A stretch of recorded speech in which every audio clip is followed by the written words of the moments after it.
The Hulk's always been one of my favourite characters, and I really like the grey version when he was working as a bouncer called Mr. Fix-It out in Las Vegas. So I thought I'd do a grey flex marker demonstration for you using the Hulk. So I start in my usual way with a small part of the face. Here you can see me just working on the ear and the jaw for a start, and I'm using 3 flex markers. I'm just using Cool Grey 1, 2 and 3. So I'm laying down a sort of base layer with Cool Grey 1, and I'm leaving any highlights, hopefully, that I want, a bit of light glinting off the skin. I'm trying to leave that just paper white at this point. Then I'm using Cool Grey 2 and Cool Grey 3 to deepen those shadows. Not too dark, but to give me an idea where those shadow areas on the face are going to be. Then I'm deepening my shadows, and you can see me using Cool Grey number 4 here, and I'm blending that in just with Cool Grey number 2. So I'm only using 2 markers here, 4 and 2. And that gives me that, it gives me the darkness from the 4, but it allows me to just blend in gently with the 2 so that the shadows are not too harsh or too strong, too stark. And I repeat that process all over the face, treating each part of the face as a section. The way that I've inked it, I've broken it up into parts of the face, like the left-hand part above his mouth, the bit underneath the nose, and so on, so I can tackle each one of those areas separately.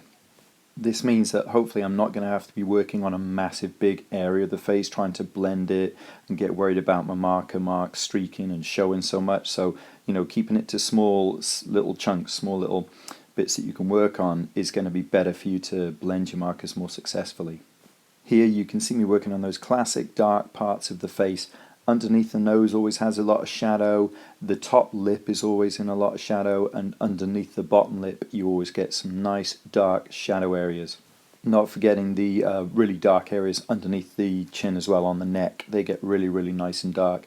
And I might not be going past Cool Grey number 4 here with my shadow, but later on I can come back in and use Cool Grey 5 or even a black to make some of these shadows darker if I don't think they're dark enough.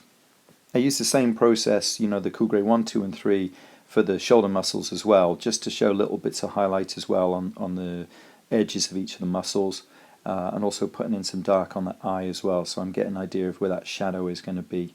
Then I go in and I start doing the forehead. Again, I'm using Cool Grey 1, 2 and 3, leaving those little areas that I hope are subtle highlights, little shiny bits where the light would be shining off some of the edges of the sort of very hard contours of the Hulk's face. So I use some Cool Grey 4 and Cool Grey 2 to darken some areas of the nose, again leaving those highlighted areas where the light would be catching it. And don't worry if when you put in your markers on they look too dark at first, because as the markers dry they get a lot lighter. So don't panic, like you look at the nose, you think it's too dark, it'll get lighter. So with most of my base colours on now, I can start darkening those shadows and being a bit more confident with them. So I'm using Cool Grey 4 and Cool Grey 2 again here to darken those areas that I know are in a lot of shadow, like underneath the cheekbones and the eyes. Just generally trying to bring some of those shadows out a little bit, provide a bit more contrast in some of those areas, otherwise it might start looking a bit too flat.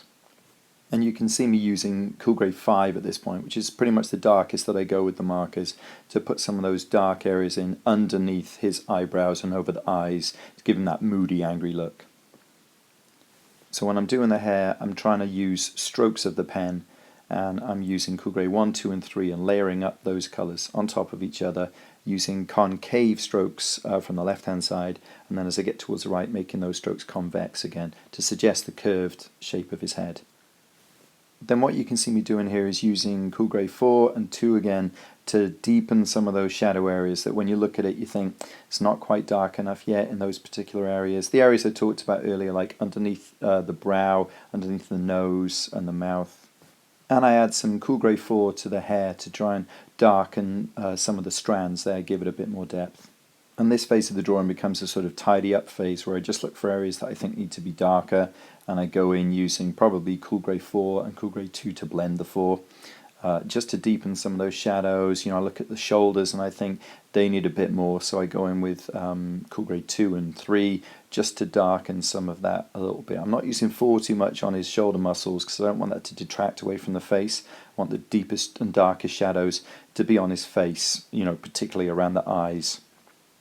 And that's it, pretty much finished. I'm quite pleased with the shadows I managed to get on this compared with some of my earlier grey sketches. and the only two things I considered was putting in a background, but I couldn't decide what to do, or adding some highlights using a white gel pen, but I thought that the highlights looked okay. And if you missed my previous video, which is a real-time video showing how I inked the outlines of this sketch before I used markers, then you can find a link for that below. Thanks for watching.